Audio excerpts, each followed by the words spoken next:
For many of us retailers, we've often heard the mantra that marketing is king. And I would like to challenge that. Before you spend a fortune on attracting new customers, what I would love for you to do is ensure that your store is already a well-oiled machine to handle growth, and that you have a solid foundation in place within your store built on profitability and that and cash flow, and that is the key to sustainable scaling. So that's what we're going to be talking about today. We are going to be talking about how you can scale your bricks and mortar retail business. This is basically a pitch I did for a retail business owner who's got quite a few stores, and he's looking to take his supermarkets to the next level, open up like 10 more is his plan. And so this is some of the concepts that I presented to him and her, and I thought I would share it with the tribe today. These are the basics, right? Like I always talk about, before we spend any money on marketing, it's always good to make sure that we've got the house in order. It's like having a sieve, right? We want to make sure that the sieve, when we put water through it, water being more customers, that we really retain them and the water doesn't go through. Otherwise your store is like a sieve. So if you haven't got the foundations built correctly, it doesn't matter how many more customers you pop in, you're really not maximizing them, and they're just going to slip through the system. Then more than likely create more problems for yourself because you don't have a way of dealing with extra customers coming in if you do happen to if that happens to happen. But what we want to make sure is that as the customers come in, we want to maximize the value that we provide to them and thereby how they provide to us. So that's what these are the fundamentals that I would use to scale any bricks and mortar retail store. This is the exact first steps that I went through when I was scaling my business, my pharmacies, and it's basically the fundamentals, and there's nothing sort of fancy here. It's all the boring stuff that many of us don't like to do, because let's face it, marketing is so much more sexier. So that is actually the big mistake that we make, right? I've spoken about it again. I jumped the gun, but we spend so much money on marketing without making sure that the fundamentals are set up within our store. And these fundamentals, these background things that we need to do, there is so much potential there that we're actually leaving money on the table. And the big mistake is not sorting all of this stuff out before we actually spend a dime on marketing so that we can maximize our marketing dollar.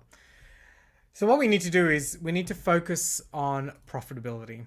And there are some really quick ways that we can focus on profitability to scale our business, to scale our retail stores. You know, these concepts, like I mentioned, I would use these concepts in your store right now. Also, this is the same thing I would do when I would buy a new store, right? When I first start to take over understand the lay of the land for the first 6 months. You know, don't go crazy with marketing. Focus on these fundamentals. So focus on profitability. So important. Of course, the best way to do that is to increase your average dollar sale, or increase how much you sell to existing customers, right? This is such a basic. So, you know, just a very simple example. If you're a shoe store owner and you know that your customers come in to buy shoes, they are probably going to need socks. I don't know, but I reckon they might. So we've got such tremendous opportunity here for the salesperson to train our salespeople to actually recommend socks with every sale. And also we can be strategic in our marketing and a bigger part of merchandising as well, making sure that we've got socks and other accessories close by when they check out. So there's so much opportunity here when you have a shoe store, and this is for any retail store as well, to increase our average dollar sales. So that's a really, really overlooked way. I've done many trainings on average dollar sale. You can search them down below.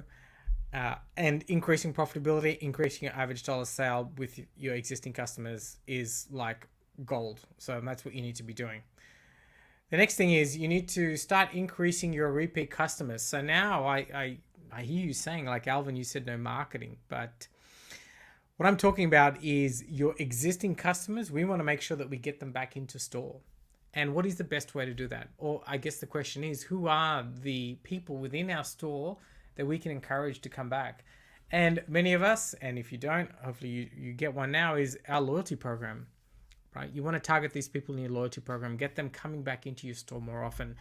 There is a whole host of research stating that the people that are part of our loyalty program actually do end up being our most loyal customers and actually buy from us more often and actually spend more within our stores. So, that's why we reward them with the loyalty points, loyalty gifts that we have within our store. So we want to make sure that we've got strategies in place to bring these people back into our store. These are our existing customers. Get them coming back into store. Get them to buy more from us. We often overlook it because we're so busy doing other things. So that's a great way to drive profitability within our store. Speaking of other things, inventory management, right? Optimizing our inventory management, making sure that we have the products that people want, making sure that we've got systems in place to get rid of the stuff that becomes dead, basically, is a great way to increase your profitability. Making sure that we have a system in place to do that is so important. So, optimizing inventory management is key for us retailers, and having some sort of system in place to do that. Now, we also want to increase our margins as a way of increasing profitability. There are many ways of doing this. We want to make sure that we get more customers with our with our existing resources, right? And so basically that's focusing on the point that I had before. So we want to really focus on utilizing our team, who are our existing resources, utilizing social media, existing resources, just to get more customers coming into our store from the reach that we have. We want to turn employees into brand advocates. We want to make sure that our team are firing on all cylinders and actually, being advocates for our brand. And how do we do that? Well, we make sure that we have an engaged team. You're doing regular team meetings, you're training your team, you're providing incentives, all the good stuff that we want to do. Community engagement, very, very important. It's a great way to drive profitability in your store. And that's simple things, like going out and having a look at what the community, the council, local council is doing, getting involved. There's so many initiatives like that. And it's a great way to start to scale your business. Advanced strategies.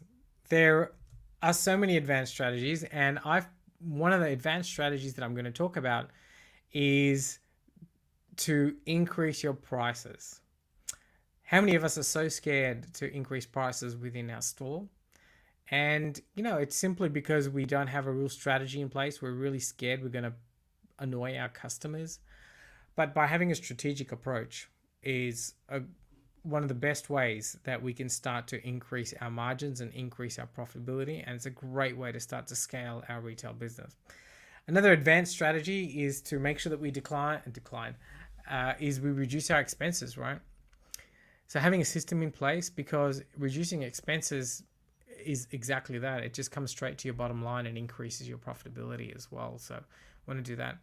And also one of the best things that we can do also as an advanced strategy is to start to negotiate with our suppliers and ask for better trading terms. We all know we need to do this, but very few of us actually take the time to do that, to talk to our suppliers and do that. And of course, all of this makes no friggin' difference unless you're not tracking and measuring. So you need to be tracking and measuring all of this stuff within your store. Otherwise, you have no objective way of understanding what is working within your store. You have no objective way to track and measure whatever it is that you're doing and the impacts that it's having. So you need to make sure that you are doing that very, very well. So there's my really quick blurb on how to scale your retail business, how to scale your bricks and mortar store. If you want a copy of that worksheet, just put worksheet down below we'll make sure that we get it out to you. So I'd love to know, what did you find most useful about scaling your retail store? Were there some new things there? that you thought, wow, that was interesting. Some things that you don't agree with. Perhaps some other strategies that you've used that I haven't put down. I'd love to hear in the comment section below. Please let me know. And of course, if you want help scaling your store, reach out, send me a message on Facebook, and yeah, we can start that conversation. Until next time, ciao, ciao.